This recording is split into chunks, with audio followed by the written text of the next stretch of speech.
Under the blazing Arizona sun, the desert stretched endlessly, golden dust shimmering like waves of fire. Jace Morgan guided his horse, Dusty, through the narrow canyon trail, the sound of hooves echoing off red stone walls. He'd been riding for 3 days with little food and less luck, hoping to find a new water source before his canteen ran dry. The air smelled of heat and sagebrush, and somewhere in the distance, a hawk screamed, circling over the canyon like a watchful ghost. Jace wiped sweat from his brow and whispered to his horse, "Just a little further, boy." He followed the sound of rushing water until the canyon widened into a narrow riverbed, the only sign of life in miles of burning sand. Kneeling down, Jace filled his canteen and splashed cool water across his face. The relief was short-lived. A sharp cry pierced the air. A desperate, human, and close. He looked up sharply, his eyes scanning the opposite bank. There, in the middle of the river,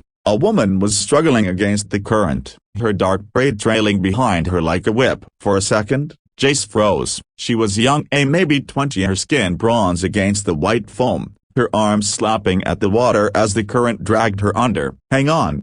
he shouted, his voice echoing through the canyon. He threw off his hat and gun belt, dove headfirst into the freezing torrent, and the shock of cold bit through every muscle. The current was stronger than it looked, pulling him downstream as he fought toward her. Each stroke felt like a battle. The woman disappeared beneath the surface once, then again. Panic surged through Jace's chest. He dove deep, the river choking his lungs until his fingers finally brushed against cloth her dress. Wrapping his arm around her waist, he kicked upward, bursting through the surface with a gasp. Her head hung limp against his shoulder. He fought the current with every ounce of strength he had left, dragging her toward the rocky shore. By the time they reached land, Jace's arms burned like fire. He laid her gently on the sand, chest still, eyes closed. "No, no, come and all broken bar," he muttered, brushing wet hair from her face. She was beautiful, strikingly so, but lifeless. He pressed 2 fingers to her neck. Nothing. Fear clawed at his gut. He remembered once seeing a doctor in Prescott revive a man using some strange method, pressing on the chest, blowing air into the lungs. It was crazy, but it was all he had. He locked his hands together and began pressing against her ribs. "Come on, don't you die on me," he whispered through gritted teeth. He counted under his breath, then leaned close, sealing his lips over hers, breathing life into her lungs. He did it again, then again. The world seemed to hold its breath with him. Then, suddenly a cough, a violent choke. Water spilled from her mouth, and she gasped, sucking in air like it was her first breath on earth. Jace sat back in shock, relief flooding through him. Her chest rose and fell rapidly, eyes fluttering open. They were dark, deep and sharp, like black glass catching sunlight. For a moment, she just stared at him, dazed. Then confusion turned to terror. She scrambled backward, clutching her soaked blanket to her chest. "Hey, easy," Jace said softly, raising his hands. "You're safe now. I ain't gonna hurt you." But she didn't seem to understand. Her lips moved quickly,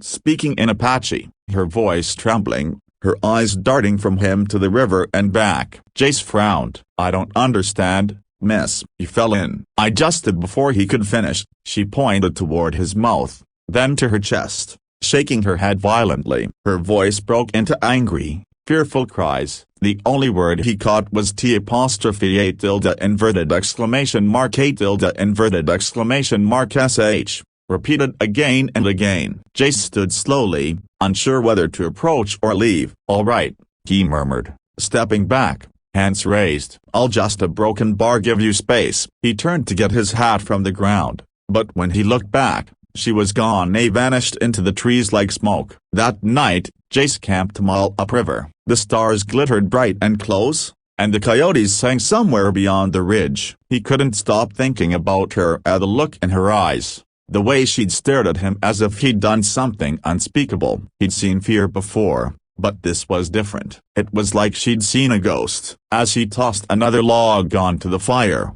Dusty lifted his head, ears twitching. Jace froze, reaching for his rifle. The sound of hooves echoed softly through the dark. From the shadows, shapes appeared, riders, silent, swift, and deadly. The firelight glinted off painted faces. Apaches. Jace's pulse quickened. He stood slowly, rifle half raised. "Even in," he said cautiously. The riders circled the camp, their eyes cold. From behind them stepped the woman, the same one he'd saved. Her wet hair was now braided neatly, her expression unreadable. At her side stood a tall man in a feathered headdress, his gaze sharp as a blade. "You are the one," the man said in halting English. "The one who touched her life." Jace hesitated. "I pulled her from the river." "Yeah, she was drowning." The man's jaw tightened. "You gave her breath." Jace frowned. "Yeah, broken bar, guess so." "Saved her life." A murmur rippled through the riders, low and tense. The chief stepped forward, his voice hard as stone. "To our people, the breath of life is sacred. To give it to a woman is to bind your souls. You are now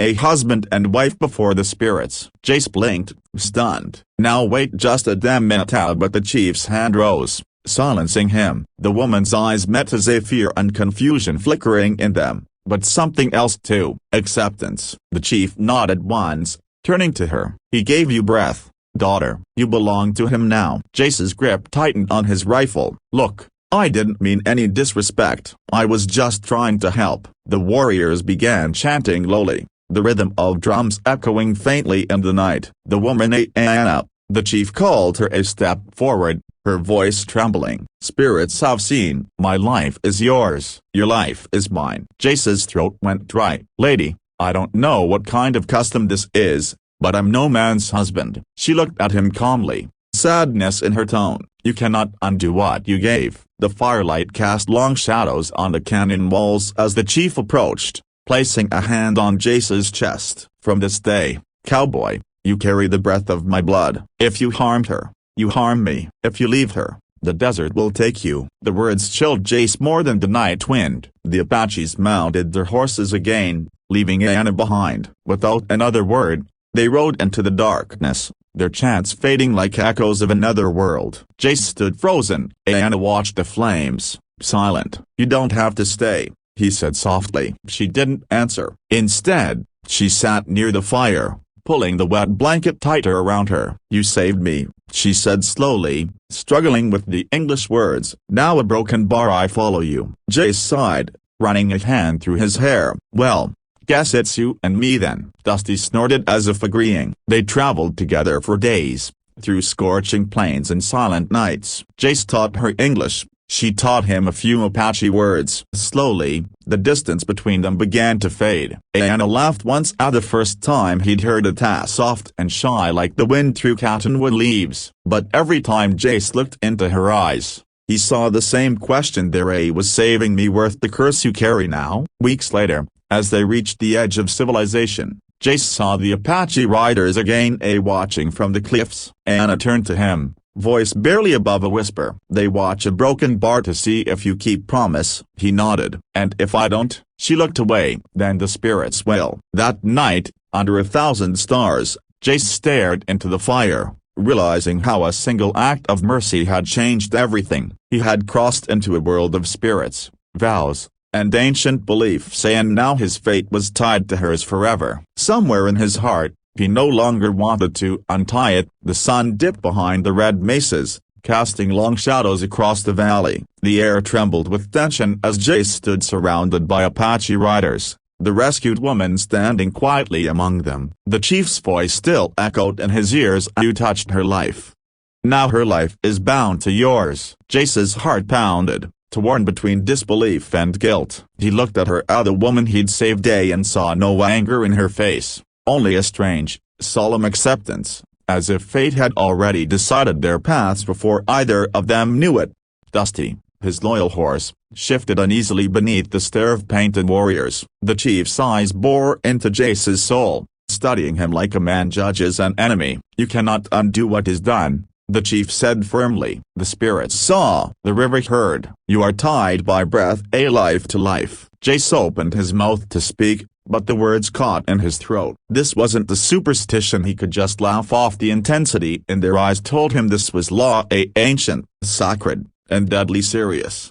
The woman stepped forward. Her hands trembled, but her gaze was steady. "My name is Anna," she said softly, her English rough but clear. "You saved my life. You are a broken bar part of me now." Jace felt something twist inside him, a confusion, fear, and something deeper he didn't want to name. "Anna," he repeated quietly, tasting the name. "I didn't mean no disrespect. I just did what anyone would have done." The chief's face darkened. "No one would have done what you did. No Apache man, no white man. The river chose you." The firelight flickered across the warriors' faces as the wind swept through the canyon, carrying the scent of sage and smoke. Anna's eyes met Jace's again, deep, unreadable, filled with ancient sorrow. "If I return alone," she whispered, "they will believe the spirits rejected me. I cannot go back without you." Jace exhaled slowly, feeling the weight of a world he didn't understand pressing down on him. "So what happens now?"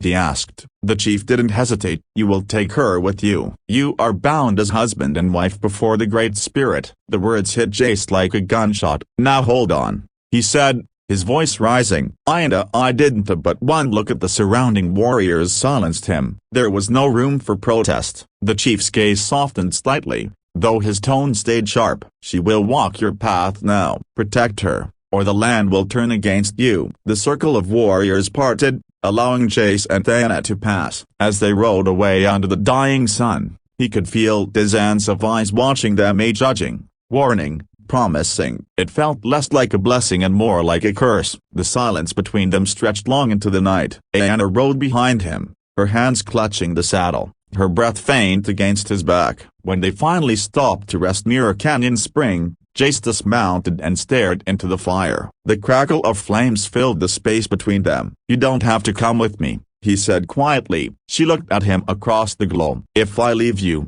I die." "Spirit law." Jace sighed, rubbing a hand over his face. "Then I guess you're stuck with me." Days turned into weeks. They rode across dry plains and rocky ridges, moving toward the nearest town. Along the way, Jace began to notice small things, how Anna's fear slowly turned to calm, how she listened to the wind like it whispered secrets only she could hear. She'd hum soft Apache songs at night, melodies that made the stars seem closer. Sometimes, when she smiled, it melted something inside him that years of loneliness had turned to stone. Yet he could never forget that her presence was born from a misunderstanding, a sacred rule he'd never meant to break. One evening, as they camped beneath the silver glow of a desert moon, Anna spoke softly, her voice breaking the night. "You have no family?" Jace shook his head. "Lost long ago. Just me and the trail." She nodded, staring into the flames. "Then the spirits gave us to each other for reason." Jace chuckled bitterly. "Yeah, maybe. Or maybe the spirits got a strange sense of humor." She looked up at him, eyes reflecting firelight. "Maybe love hides inside the strange." He didn't answer, but the way his chest tightened told him her words had hit somewhere deep. As they reached the outskirts of a small frontier town, Jace felt eyes on them. Locals paused their chores, staring at the sight, a white cowboy with an Apache woman riding beside him. The tension was thick enough to choke on. Anna noticed too, keeping her head low. At the saloon, whispers followed them. "That's Morgan," someone muttered. "He's bringing one of them here." Jace ignored it, but every glance burned like a matchstick. That night, as they set up camp outside town, Anna asked, "Why they look with hate?" Jace sighed. "Because they don't understand. Same reason your people fear me." She was quiet for a moment, then said softly, "Fear and love via broken bar, same root, both from heart." Jace looked at her, surprised by her wisdom. "You speak better than most preachers I've met." She smiled faintly. "Spirits teach through pain." He didn't argue. He'd seen enough of pain to know she was right. That night, he couldn't sleep. He kept watching her by the firelight, the way her hair shimmered like dark silk, the calmness in her face. Somewhere deep down, something shifted as the line between duty and desire began to blur. But peace was short-lived. One morning, riders appeared on the horizon, white ranchers from town, rifles glinting in the sun. "There she is," one shouted. "The Apache witch." Jace's hand went to his revolver. "Stay behind me," he murmured. The men dismounted, eyes full of hate. "You got nerve bringing one of them here, Morgan." Jace's jaw tightened. "She's with me, and she ain't hurting nobody." The leader spat in the dirt. "Don't matter, folks don't like her kind. You'd best send her back to where she came from." Jace's eyes narrowed. "Ain't happening." Tension crackled like lightning. The men raised their rifles. Anna stepped forward, calm despite the danger. She said something in Apache, her tone soft but strong. Jace didn't understand the words, but the meaning was clear. She was ready to die before running. One of the ranchers fired a warning shot. Jace fired back, hitting the man's hat clean off. "Next one hits skin," he growled. The standoff broke. The ranchers retreated, cursing. Anna looked at Jace with awe. "You protect me," she whispered. He holstered his gun, breathing hard. "Guess that's what husbands do." That night, they sat close by the fire, the desert wind soft around them. Jace stared into the flames. "You think your people still watch us?" he asked quietly. Anna nodded. "Always. They wait to see if you honor the bond." He smirked. "And what if I do?" She leaned closer, her voice barely a whisper. "Then spirits smile. And maybe broken bar we find peace." Jace met her gaze, the world fading until it was just her eyes, her breath, the warmth between them. "Peace sounds nice," he murmured. For the first time in years, he meant it. Weeks later, they returned to the canyon where it all began. The river flowed softly now, calm and golden under the sunset. Anna knelt by the water, whispering in her language. Jace watched, unsure what she was saying but feeling the weight of it. She turned to him, tears in her eyes. "I thank the river," she said. "It gave me back my life. A broken bar and gave me you." Jace took off his hat, kneeling beside her. "You sure you don't regret it?" She smiled faintly. "Regret saving me, Cowboy? Never." As the last rays of sunlight kissed the canyon walls, Jace reached for her hand. For a moment, the world went quiet. No wind, no sound but the heartbeat of the desert. He realized then that fate had never been about choice. It was about the people you were meant to find, even in the most impossible ways. He'd saved her once, but now, she'd saved him from the loneliness that had haunted him all his life. He smiled softly. "Guess I ain't riding alone anymore." And for the first time, he didn't want to.